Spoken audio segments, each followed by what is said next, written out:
Magandang umaga, tanghali, hapon, gabi sa sign ng Sagittarius with the fire elements. Lola Baby nagpapakilala.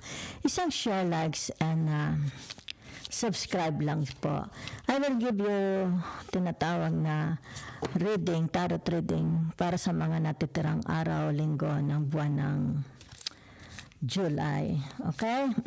So, general po ito, not a personal. Okay? If you want a private reading, feel free to email Lola Baby. Okay? Tingnan natin your energy, your vibration. Okay? Love challenges. Yan ha? Okay? That's your energy, your vibration. Love challenges. Be intrigued by mistakes. Enjoy effort and keep on learning. Okay? Yan. So, maganda naman, di ba? We become what we think about. Yan ha? Okay. So, tingnan natin.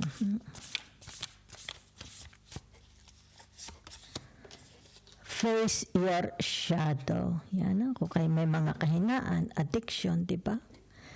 Sa bagay, wala namang perfectong tao. Okay? Ibig sabihin nito, harapin mo, di ba? Huwag mong ignorin. Okay? Kung ano itong kahinaan mo, imperfection mo, di ba? Shine your light, di ba? Okay. Kaya nga dito nakalagay, we become what we think about. Okay? It's like sinasabi kung mainit ng ulo mo, edi yan, di ba? Nakikita nila, naapektuhan ng iba, di ba? Kumbaga dito, pag nakita nila nakikita nila ang moods mo, okay? The condition of your moods, of your the condition of your mind, of your emotions, di ba? Kaya dito, halimbawa sabihin natin, madali kang magalit, okay? Face your shadow, okay? Work it out, di ba? And ibig sabihin nito, it's about your positivity. It's about your light, it's like sun, di ba? Yan, it's about your tinatawag na moods, okay? Happy moods, okay? Sunshine moods, rainbow moods, yan ha? Teka, gamitin ko lang ng tarot ha? Tingnan natin. Sagittarius. Okay, Sagittarius, narito ang tinatawag na the Five of Swords, okay? So ano ito? Ito yung tinatawag either you and them, okay? Or ikaw lang. It's your tinatawag na mental thoughts, mental thinking, di ba? Okay? So, ano itong naiisip mo, okay? Na gusto mong i-impart, okay? Sa mga taong mahal mo. Halimbawa, sa kaibigan mo, sa family mo, sa esposa, sa esposo, sa children. Di ba? Yan. So, maaring dito, yung tinatawag, ano ang iyong state of the condition of your emotion? Diba? Galit ka ba? Okay? May kinagagalitan ka ba? Since this is the Five of Swords, okay? May kinaiiyamutan ka ba? Okay? Meron ka ba ditong disapprove? Okay? Disapprove ka sa kanilang action, diba? Sa kanilang tinatawag na kumbaga, yan kasi narito, okay? Maybe ito yung tinatawag state of your emotions. Baka disappointed ka, heartbroken. O yung tinatawag na ano ka, ano tawag dito? Nalulungkot, either, di ba? So, ibig sabihin nito, kaya dito, meron dito, we become what we think about. Yan. Sa halip na magalit ka, ibig sabihin nito, okay, i-welcome mo, di ba? Yan. Sa halip na ito'y kaiyamutan mo, di ba? Ibig sabihin nito, be more positive, be more understanding, be more welcoming, di ba? It's like accepting, adjust. It's like, ang nakikita ko yung tinatawag na, be more flexible, okay? Maging flexible ka. Yan na, kahit ito'y nakakaiyamot, nakakasura, di ba, nakakagalit.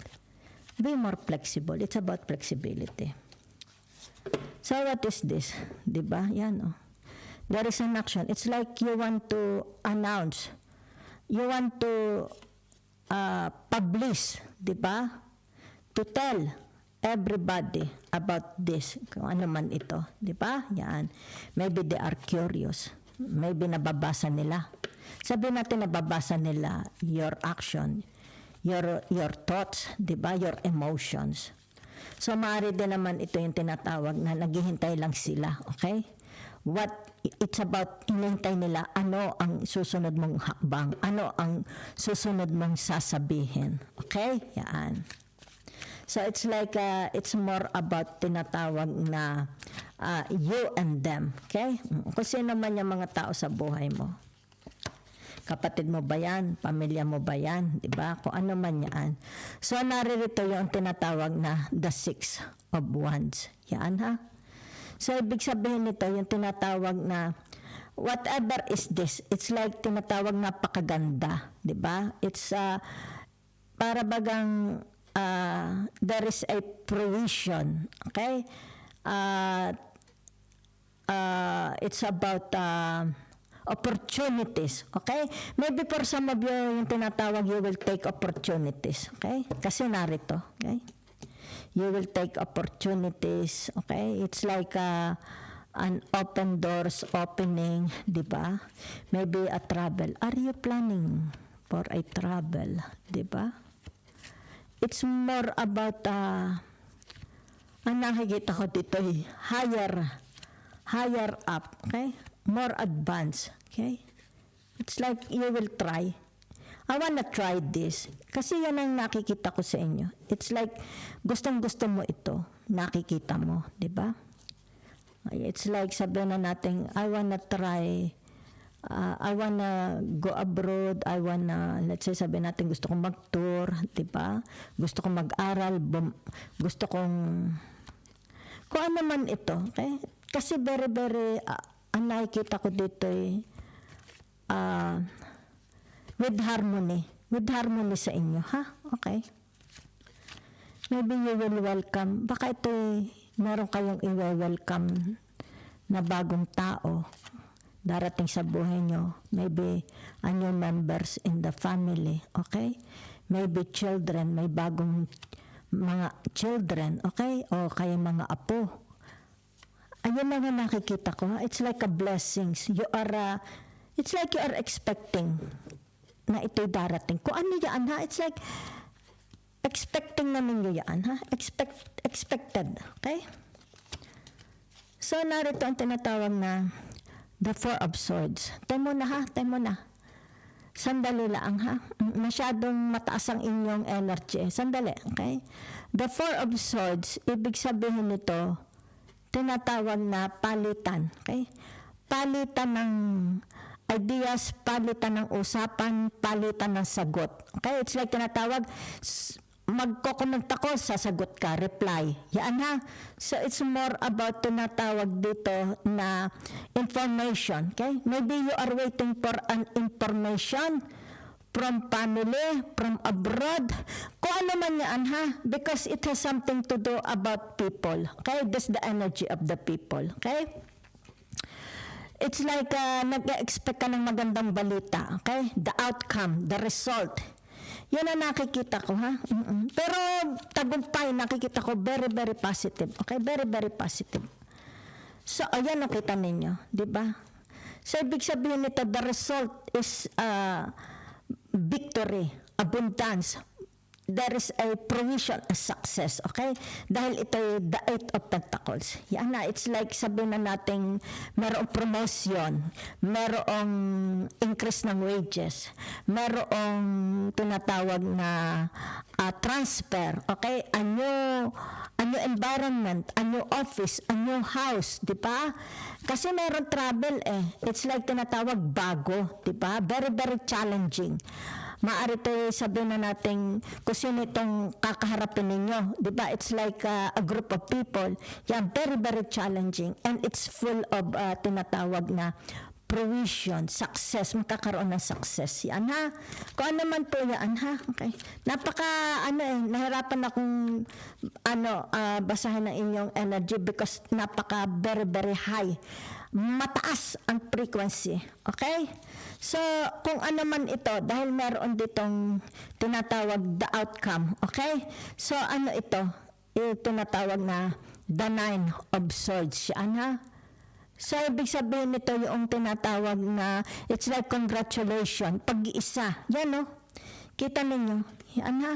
So, it's like tinatawag na palitan, di ba? It's like a document, lalagyan ng sealed. Di ba? Magkakaroon dito ng bonding, magkakaroon dito ng tinatawag na foundation, strong foundation, stability. Yan, it's more about stability. Yan na. Kung ano man ito yung tinatawag success, magiging very, very strong, stable. Okay? It's like tinatawag, tataba ang bulsa mo, tataba ang bangko mo. It's like tinatawag, pangmatagalan na ito. Pangmatagalan na. Yan ha? Okay. So, nakikita ko whatever is this. Diba? It's like tinatawag, you are waiting for a result. Okay? You are waiting for an answer. Nakikita ko dito. So, ang naging outcome, ang nakita ko dito, the answer. Okay? The message. Okay? The reply is ito na. Pangmatagalang sustainable. Ibig sabihin nito, para bagang nilagyan ka ng oxygen, yung oxygen na yon is tinatawag na bubuhay sa kalamnan mo. Mabubuhayan ka, di ba? Kumbaga, it's like a fresh breath of air. Yan, a fresh breath of air. Tataba, lahat tataba, success. Ibig sabihin nito, kayamanan. Okay?